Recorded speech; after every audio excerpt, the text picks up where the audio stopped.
क्या आपकी भी बैलेंस शीट मैच नहीं होती? तो देखो, मैच कराने की सबसे निंजा टेक्निक तो यही है कि भाई आपका जो भी एक टोटल आ रहा है जो सबसे बड़ा है वो आप दोनों साइड लिख दो, झंझट खत्म। बट बीइंग अ टीचर हम इसको अलाउ नहीं करते, ये सबसे आखिरी स्टेप होना चाहिए जब कुछ भी समझ में ना आए।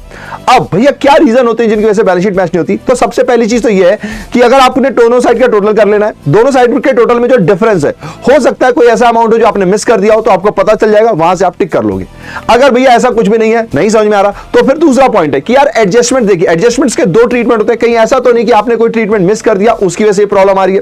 भैया ये प्रोसीजर भी फॉलो कर लिया फिर भी नहीं आ रहा है, तो अगर आप क्लास 12th में हो तो देखिए पार्टनर्स कैपिटल अकाउंट में ना कैश कंपोनेंट होता है, कई बार कैश आता है, कई बार कैश विड्रॉ होता है, तो बच्चे कैश की कैलकुलेशन में गलती कर देते हैं, तो उसको चेक कर लीजिए। लेकिन अगर आप 11th क्लास में हो तो आप ट्रायल बैलेंस के थ्रू बैलेंस शीट बनाते हो, तो वहां पर कई बार क्या होता है, ट्रायल बैलेंस के ही कंपोनेंट आपने मिस कर दिए होते हैं, तो आपको वो चेक करना चाहिए।